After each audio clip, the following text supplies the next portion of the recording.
오늘 말씀은 하나님의 말씀을 채우라는 제목으로 전하도록 하겠습니다. 우리가 지난 수요일 커피 브레이크 시간에 시작이 좋으면 끝도 좋은가라는 질문을 했던 이 질문을 나누었던 적이 있습니다. 여러분, 시작이 좋으면 과연 끝도 좋은 것일까? 우리가 함께 나누었던 것은 항상 그렇지는 않다는 답이었습니다. 좋은 시작을 좋은 끝으로 연결하기 위해서 우리는 끊임없이 헌신하고 수고하고 인내하고 양보하고 기다리는 이런 노력들이 우리에게 있어야 한다라고 하는 그런 의견들을 함께 나눈 적이 있습니다. 여러분, 우리의 가정은 어떨까요? 종종 우리는 가정에 대해서 특별히 그 가정이 천국이다, 또 가정이 하나님의 나라다, 특별히 가정을 통하여서 우리는 하나님의 나라를 경험해야 된다, 이런 이야기들을 합니다. 그런데 가정이 천국이라고 하는 그 말을 듣게 되면 우리 가정도 천국이 되었으면 좋겠어, 우리 가정을 통해서 하나님의 나라를 경험했으면 좋겠어, 이러한 생각도 있지만은 한편으로는 정말로 가정이 천국이 될 수 있을까? 이런 질문을 하기도 합니다.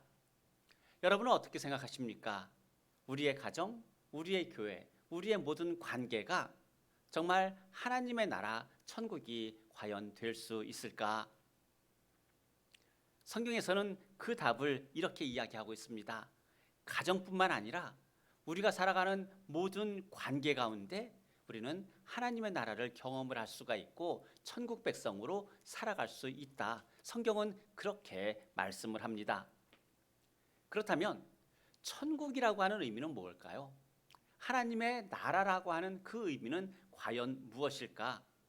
우리의 가정이, 우리의 관계가 하나님의 나라라고 하는 그 의미는 어떤 것일까 한번 생각해 보기를 바랍니다.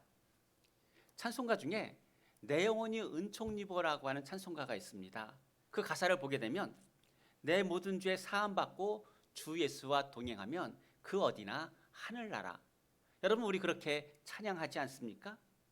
이 하나님의 나라는 23절 말씀처럼 그리스도의 주되심과 그리스도의 머리 되심을 인정하며 주님의 말씀 가운데 우리의 삶이 다스려진다면, 즉 주님의 통치를, 주님의 다스림을 받고 살아간다면 그곳은 하나님의 나라라고 하는 이야기입니다. 주 예수와 함께하는 그곳이 어디나 하늘나라이듯이 하나님의 말씀이 우리의 삶을 통제하고 우리의 삶을 인도한다면 그곳은 하나님의 나라라고 말을 합니다. 결국은 내 뜻이 하나님의 뜻이 되기를 고집하고 주장하는 것이 아니라 하늘의 뜻이 내 뜻이 되기까지 기도하면서 하나님의 뜻이 우리의 가정의 뜻이 되기를 위해서 함께 살아가는 그러한 공간, 바로 그것이 천국이라는 말씀입니다. 그런데 이런 가정, 이런 관계, 이런 천국을 생각해 볼 때 과연 그리스도인의 가정 중에서, 그리스도인의 관계 가운데서 얼마나 많은 곳이 하나님의 나라일까? 여러분, 어떻게 생각하십니까? 과연 하나님의 나라, 그리스도인의 가정 중에서 하나님의 나라를 경험하며 살아가고 있는 그런 가정이 과연 얼마나 될까요? 사실 이 질문은 다른 가정에 대해서 질문해 볼 것이 아니라 우리 각자의 가정은 어떤가를 생각해 보게 되면 우리는 거기에 대한 답을 얻을 수가 있습니다. 사실 예수 그리스도를 믿고 우리 각자는 그래도 나름대로 하나님의 말씀을 따라 살려고 많이 애를 쓰고 수고하며 그렇게 살아갑니다. 하지만 그럼에도 우리는 항상 부족함을 느낍니다. 하나님 앞에서 정직해야 함에도 불구하고 어떤 상황과 환경에 많은 이해와 변명을 만들면서 스스로를 합리화하기도 합니다. 심지어 어떤 시간에 있어서도 마치 내가 하나님의 자리에 앉아서 하나님의 시간을 조종하듯이 하나님의 시간을 내가 움직일 수 있는 것처럼 어떤 일이 있을 때 아직은 하나님의 때가 아닌가 봐 라고 하면서 우리는 스스로를 정당화하고 합리화하기까지 합니다. 특별히 언제 그럴까? 저의 경우를 돌이켜보게 되면은 특별히 우리 자녀들의 일을 통해서 우리 자녀들의 어떤 일이 있을 때 그것을 합리화하는 그런 경향들이 참 많다는 것을 돌아보게 됩니다. 그러면서 우리의 가정은 과연 하나님의 나라, 하나님의 그 천국을 경험하며 살아가고 있을까? 자신 있게 그렇다라고 말하기에는 참 많이 어려운 점이 있는 것이 사실입니다. 그러면 우리는 왜 하나님의 말씀을 따라 살아가려고 그렇게 애쓰를 쓰고 있는데 왜 우리는 온전한 하나님의 나라를 누리지 못하고 있고 또 하나님의 나라를 살고 있다라고 이렇게 담대하게 말하지 못하는 것일까? 사도 바울이 우리를 대신해서 거기에 대한 답을 이렇게 말합니다. 그리스도인이 되어서 우리가 성령은 받았지만 성령의 충만함을 받지 않았기 때문이라고 말씀을 합니다. 다른 말로 이야기하게 되면 하나님을 그저 내가 필요할 때 어떤 특별한 날에 찾아오셔야 하는 손님 정도로 생각하면서 신앙생활을 하고 있다는 말로 대신할 수도 있습니다. 성령으로 충만함을 받으라는 것은 하나님의 명령입니다. 여러분, 이 명령은 어떤 선택받은 소수의 사람들에게만 하는 적용되는 그런 말이 아니라 하나님을 믿는 모든 하나님의 자녀들에게 하시는 명령입니다. 그러면 우리는 언제 성령의 충만함을 여러분 받을 수가 있을까요? 언제 그 성령의 충만함을 받아야 하는 것일까요? 오늘 말씀을 보게 되면 지금, 현재, 항상이라고 말씀하고 있어요. 그러니까 성령의 충만함을 받아서 살아가야 되는 우리의 모습은 어떤 미래의 우리의 어떤 육신이 죽어서 이제 하나님께 갔을 때의 그런 모습이 아니라 이 땅에 살면서 지금 현재 우리가 지속적으로 누려야 하는 성도의 경험이라는 말씀입니다. 18절에서 말하는 어떤 그 성령으로 충만함을 받는다라고 하는 것, 그것은 내가 나의 노력으로 성령을 채운다라고 하는 그런 의미는 아닙니다. 성령께서 나를 채우시도록 허락한다는 그런 의미입니다. 그래서 성령에 의해서 나의 감정, 나의 생각, 나의 의지까지 끊임없이 그 다스림을 받을 때 우리는 성령의 충만함을 받았다, 이렇게 말을 할 수가 있습니다. 만일 분노를 채운 사람들은 여러분 그 사람은 분노의 지배를 받습니다. 또한 어떤 시기심을 채운 사람들은 그 시기심의 지배를 당하며 살아갑니다. 하지만 그렇게 성령께 나의 생각과 나의 마음과 나의 의지까지 내어주고 그 성령의 충만함으로 채운 사람들은 결국은 성령의 충만함으로 살아간다는 말씀입니다. 우리는 가끔 성령 세례와 성령으로 충만함을 받는 것에 대해서 혼동할 때가 있어요. 고린도전서 12장 13절에 우리가 유대인이나 헬라인이나 종이나 자유인이나 다 한 성령으로 세례를 받아 한 몸이 되었고 또 다 한 성령을 마시게 하셨느니라, 이렇게 말씀합니다. 우리는 예수 그리스도를 믿음으로 말미암아서 이미 모든 사람이 성령으로 세례를 받았습니다. 성경 어디에도 그래서 우리에게 이렇게 예수 그리스도를 믿는 사람에게 성령 세례를 다시 받으라고 하는 그런 말이 없어요. 왜냐하면 우리는 예수 그리스도를 믿을 때 성령 세례를 받아서 우리 안에 이미 성령 하나님이 내주하시기, 거하시기 때문입니다. 그리고 오순절에 성령이 임했을 때도 예수 그리스도를 믿는 자들에게 성령이 임했고 그들은 성령 세례를 받았습니다. 하지만 그들이 성령 세례를 받은 그 다음에 그들은 또한 성령의 충만함도 받았습니다. 사도행전 2장 4절 말씀에 보게 되면 그들이 다 성령의 충만함을 받고 성령이 말하게 하심을 따라 다른 언어들로 말하기를 시작하니라, 이렇게 말씀합니다. 결국 성령의 충만함을 받는다라고 하는 것은 어떤 것이냐면 성령님이 우리를 채우시도록 허락하는 것이기도 하지만 동시에 우리의 삶에서 그리스도를 증거하는 데 필요한 능력, 바로 그것이 성령의 충만함입니다. 근데 오늘 사도 바울이 그 성령의 충만함, 그리스도를 증거하는 데 필요한 그 능력을 언제 필요로 한다고 말하냐면 우리의 가정에서 하나님의 나라를 경험하는데, 또한 우리의 관계 가운데, 성도 간의 관계 가운데서도 이 능력이 필요하다고 말씀을 합니다. 그렇다면 내가 예수를 믿어서 성령 세례를 받았는데, 그렇다면 나는 성령의 충만함을 받았는가를 어떻게 알 수가 있을까요?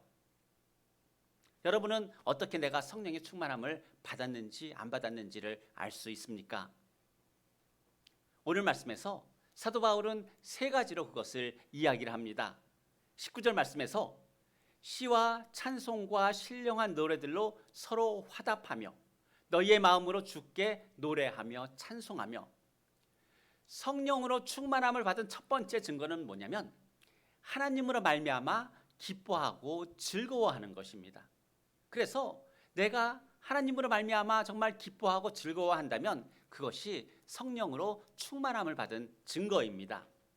또한 20절에서는 두 번째로 범사에 우리 주 예수 그리스도의 이름으로 하나님 아버지께 감사하며 말하고 있어요. 뭐냐면 둘째는 항상 하나님께 감사하는 마음이 있으면 그것은 성령의 충만함을 받았다는 증거입니다. 그리고 세 번째로 사도 바울은 21절에서 이렇게 말합니다. 그리스도를 경외함으로 피차 복종하라. 22절에서 아내들이여 자기 남편에게 복종하기를 주께 하듯하라. 25절에서는 남편들아 아내 사랑하기를 그리스도께서 교회를 사랑하시고 그 교회를 위하여 자신을 주심과 같이 하라. 이렇게 말씀하고 있어요. 세 번째 증거는 뭐라는 이야기입니까? 서로 간에, 성도 간에, 부모와 자녀 간에, 배우자 간에 서로 복종하는 것, 그것이 성령으로 충만함을 받은 증거라고 하는 말씀입니다. 그래서 여러분, 성령으로 충만함을 받는다라고 하는 것은 어떤 기적을 행할 수 있는 능력을 받는다는 게 아니에요. 어떤 우리가 방언과 같은 그런 어떤 신령한 은사를 받는다라고 하는 것도 아닙니다. 일상에서 성령의 인도하심을 받으면서 주로 말미암아 기뻐하고 즐거워하고 감사하면서 서로 간에 화평하고 서로 간에 복종한다면 그것이 바로 성령의 충만함을 받은 사람이다. 사도 바울은 그렇게 우리에게 말씀합니다. 그래서 오늘 말씀을 보게 되면 시작을 어떻게 합니까? 술 취하지 말라. 네. 오늘 이 말씀은요, 술과 관련된 이야기가 아니에요. 과음하지 말라라고 하는 그런 이야기도 아닙니다. 그렇기 때문에 우리는 안심하고 이 말을 들을 수가 있습니다. 네. 먼저 성령 충만의 증거인 기쁨은 9가지 성령의 열매 중에 하나이지 않습니까? 이 기쁨은 어떤 환경과 상황과 조건에 따라서 어떻게 오르락 내리락 하는 어떤 감정의 높낮이가 아니라고 하는 거예요. 빌립보서 4장 11절 12절에서 사도 바울은 이렇게 말씀합니다.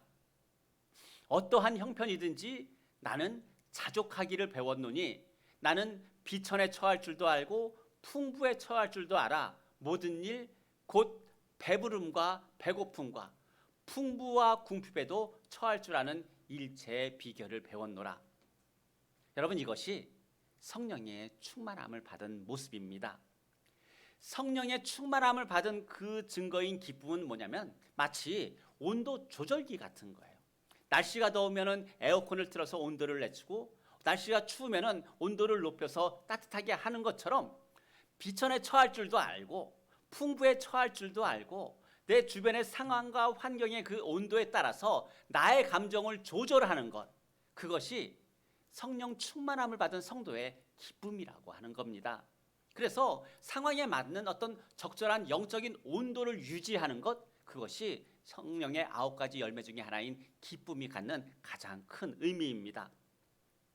세상 사람들은 그 감정의 온도를 조절하기 위해서 어떻게 합니까? 오늘 사도 바울이 말하고 있는 것처럼 술을 마십니다. 괴로운 문제로부터 잠시나마 잊어보기 위해서 술을 마시고 고통을 좀 줄여보기 위해서 술을 마십니다. 하지만 그렇게 한다고 고통과 어떤 괴로움이 변하지 않습니다. 하지만 성령으로 충만함을 받은 사람은 이제 하나님이 통제하시는 그런 자제력을 갖습니다. 왜냐하면 어떤 우리의 상황과 환경에 따라서 우리의 영적인 온도를 조절할 수가 있기 때문입니다. 그래서 하나님을 위해서 어떤 때는 기꺼이 어리석은 자, 바보 같은 그런 사람으로 살아갈 때도 있지 않습니까? 그리고 이렇게 힘들고 어려운 때 특별히 하나님은 우리에게 하나님을 찬양할 수 있는 그 마음을 주십니다. 우리 찬송가 가사 중에 괴로운 시절 지나고 땅 위에 영화가 새할 때 주 믿지 않는 영혼들은 큰 소리 외쳐서 그렇게 외치고 우는데 주 믿는 성도들은 그 큰 사랑 베푸사 우리의 죄 사했으니 그 은혜를 우리가 어찌 잊을까, 이런 찬양 부르지 않습니까? 성령으로 충만함을 받은 사람은 모든 일에 찬양한 이유를 주시는 그 하나님께 항상 감사하지 않을 수가 없는 겁니다. 세상에 이런 말이 있어요. 뭐냐면 가정에서 가장 좋은 대접을 받는데, 그러니까 가정이라고 하는 것이 내가 가장 좋은 대접을 받는 곳인데 가장 불평이 많은 곳이기도 하다, 이런 말이 있어요. 왜 이런 말이 있을까요? 사실 우리는 그 어느 곳에서 대접받는 것보다도 가장 귀한 대접을 가정에서 받습니다. 그런데 왜 그 가정 안에 서로에 대한 불평과 때로는 원망 같은 것이 있을 수 있을까? 가장 큰 이유는 뭐냐면 서로를 너무나 당연시하기 때문이에요.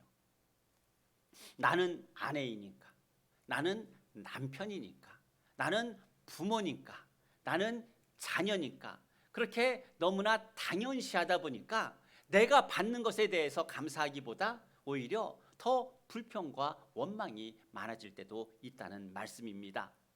그러다 보니 때로는 이 괴로움과 불평이 더 늘어나는 것이 우리의 현실입니다.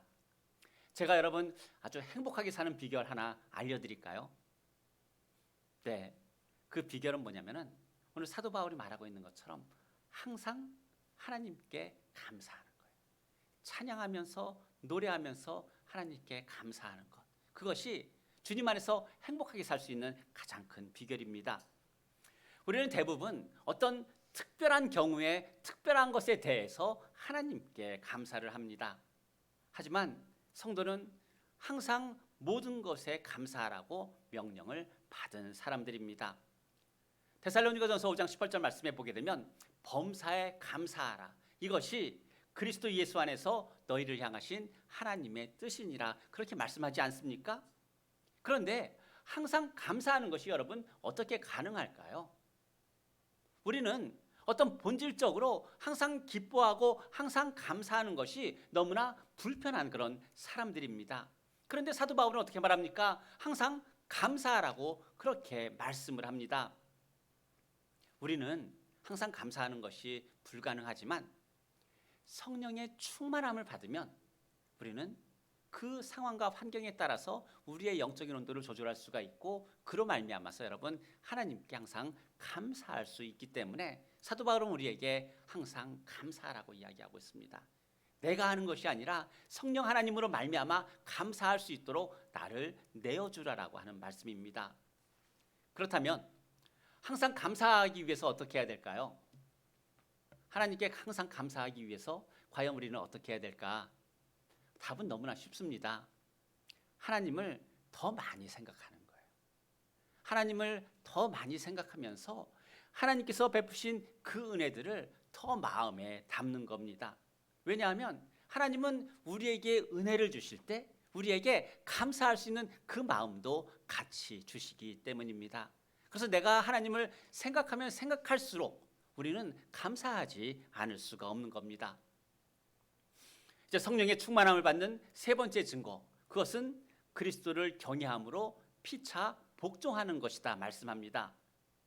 여기서 이 그리스도를 경외함으로 피차 복종하는데 여러분 그 순서가 있을까요?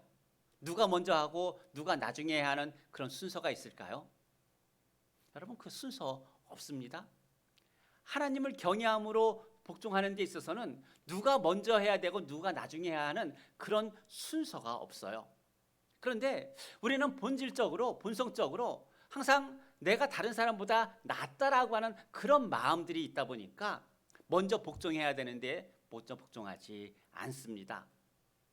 오늘 말씀에서 특별히 남편은 아내에게 이제 남편과 아내에 대해서 말씀하고 있는 것이지만 동시에 오늘 이 말씀은 특별히 성도 간의 관계에 대해서도 함께 지금 말씀하고 있는 그런 내용이에요. 그런데 사도 바울은 여성들이 남성보다 열등하기 때문에 여성이 모든 상황에서 먼저 복종해야 된다 이렇게 말하지 않습니다. 22절 말씀에서 물론 아내에게 먼저 이야기를 합니다. 자기 남편에게 복종하기를 주께 하듯 하라고 하는 그 이야기입니다. 그리고 여기에 두 가지 이유를 이야기합니다. 첫째는 그리스도의 주되심과 그리스도 안에 있는 사람의 머리 되심이라고 하는 거예요. 그래서 아내들에게, 즉 아내들이요 자기 남편에게 복종하기를 주께 하듯 하라. 교회가 그리스도에게 하듯 아내들도 범사에 자기 남편에게 복종할지니라 말씀합니다.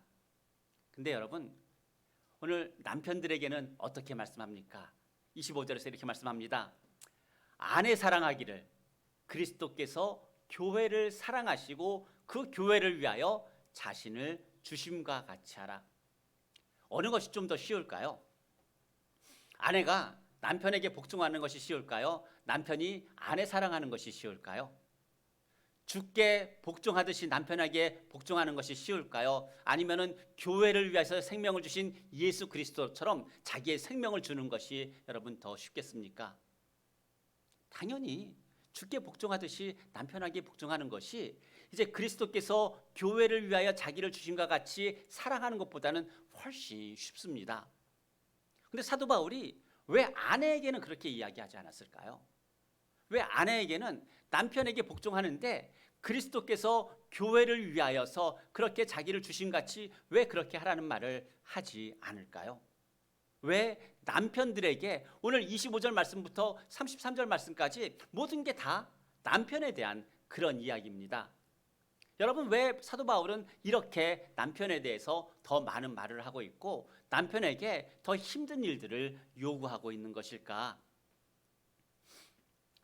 저는 오늘 이 말씀을 보면서 당시 에베소 교회의 상황이 결국은 힘이 있고 능력이 있고 어떤 권력이 있는 남자들과 또 그 가운데 연약함을 지니고 살아가는 아내들 가운데 그 어떤 불공평함, 불형평성 이러한 것들이 있기 때문에 하나님은 특별히 힘과 권력을 가지고 아내를 사랑하지 못하고 오히려 아내를 지배하려고 하는 그런 사람들에게 오늘 이 말씀을 하고 있지 않나 이런 묵상을 해봅니다.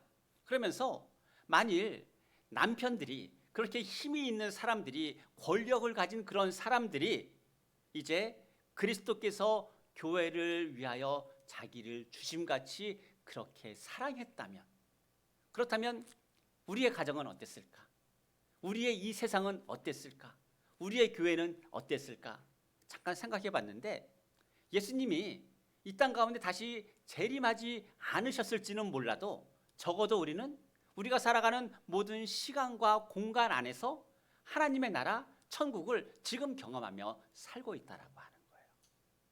근데 오늘 말씀에 나오고 있는 것처럼 어떤 연약한 사람도 주께 복종하듯이 복종하지 않고 힘과 권력을 가지고 있는 그 힘이 센 사람도 그 사람도 오히려 그 힘을 이용을 해서 오히려 억압하고 오히려 총 부르듯이 그렇게 하지 않았을까? 그래서 우리가 여전히 함께 살아가고 있는 그런 공간과 시간이라고 하는 것을 누리고 있지만 하나님의 나라를 온전히 경험하지 못하는 이유가 여기에 있지 않을까 이런 묵상을 해보게 됩니다.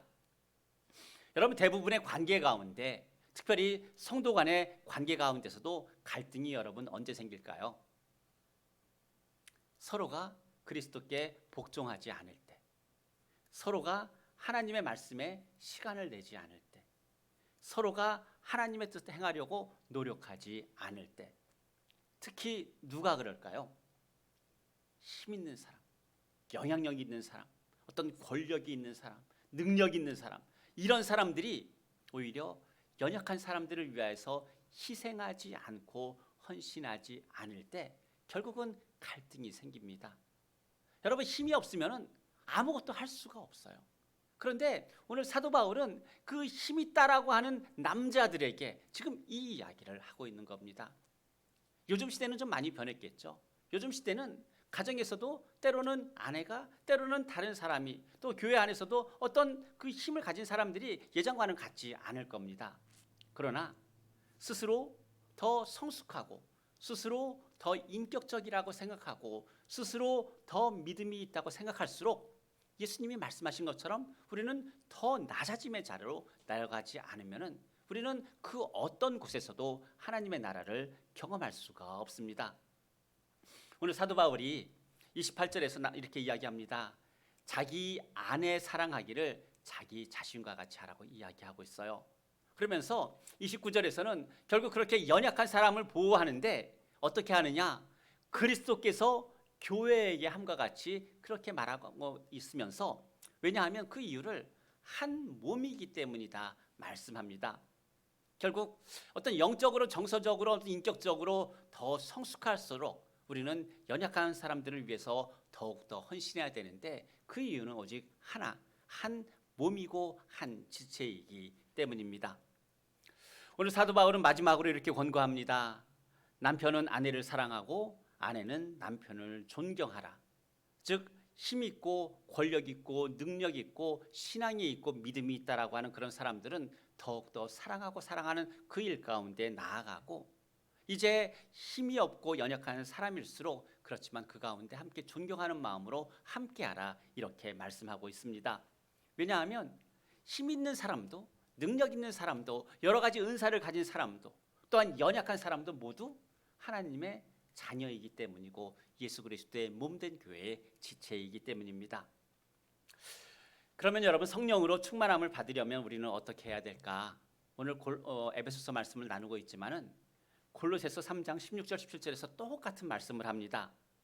그리스도의 말씀이 너희 속에 풍성히 거하여 모든 지혜로 피차 가르치고 권면하며 시와 찬송과 신령한 노래를 부르며 감사하는 마음으로 하나님을 찬양하고, 또 무엇을 하든지 말에나 일에나 다 예수 그리스도의 이름으로 하고 그를 힘입어 하나님 아버지께 감사하라. 성령은 하나님의 말씀을 통하여서 우리의 삶에서 역사하십니다.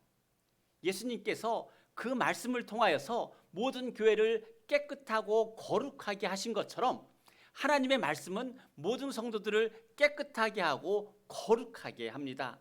그래서 성령의 충만함을 받기 위해서 우리는 하나님의 말씀으로 우리를 채우지 않으면 우리는 결코 성령의 충만함을 받을 수가 없습니다. 왜냐하면 성령은 하나님의 말씀을 통하여서 우리에게 성령의 충만함을 받게 하는 그 모든 일들을 이루시기 때문입니다. 결국 그 하나님의 말씀이 나를 주장하고 나를 다스릴 때 성령은 말씀으로 우리를 더욱더 충만하게 하시고, 그래서 빌립보서 4장 11절 말씀처럼 어떤 형편이든지 어떤 상황이든지 우리는 자족하기를 배우고, 그래서 여러 상황과 환경의 다름에도 불구하고 기뻐하고 즐거워하고 찬양하고 감사하며 이제 하나님 나라를 경험하기 위해서 서로 복종하는 그런 삶을 살 수 있다는 말씀입니다. 사랑하는 성도 여러분, 시작이 좋으면 끝도 좋은가? 사도 바울은 거기에 대한 답을 어떻게 할까요? 하나님의 말씀으로 충만하고 또한 성령의 충만함을 받으면, 그리고 연약한 사람들을 위해서 힘있고 권력 있고 능력 있는 그런 사람들이 헌신하고 수고하고 더 낮은 자리로 내려간다면, 함께 살아가는 우리가 살아가는 이 모든 공간들이 하나님의 나라가 되고 천국이 되고 그 모든 것들을 경험할 수 있다, 이렇게 말씀합니다. 사랑하는 성도 여러분, 가진 자와 없는 자, 힘 있는 자와 연약한 자가 함께하는 곳, 그것이 하나님의 나라입니다. 그런 천국의 그런 하나님의 나라에서 또 우리의 가정도 우리의 교회도 우리 성도들 간의 모든 관계도 온전히 성령의 충만함을 받아서 온전히 이루어지게 되시기를 예수님의 이름으로 축복합니다. 기도하겠습니다. 사랑이 많으신 하나님 아버지, 우리의 가정과 또 우리의 교회와 우리의 모든 관계가 하나님의 나라가 되기를 기도합니다. 힘없고 연약하고 또 그렇다고 해서 외면당하고 무시당하는 그런 세상이 아니라 이제 떡 5덩이와 물고기 2마리라도 그리스도의 마음으로 함께 나누는 천국이 되기를 소망합니다. 날마다 하나님의 말씀으로 우리를 깨끗게 하고 거룩게 하고 또 채우게 하여 주시고, 주님을 날마다 기억하며 성령의 충만함을 받아 우리가 살아가는 모든 곳에서 천군 백성의 삶을 살게 하여 주옵소서. 우리뿐만 아니라 우리의 자녀와 그 자녀의 자녀들도 하나님의 나라 백성답게 살 수 있도록 불쌍히 여겨주시고 긍휼히 여겨주시며 은혜를 베풀어 주옵소서. 감사드리며 예수님의 이름으로 기도드립니다. 아멘. 우리 일어나서 함께 찬양하겠습니다.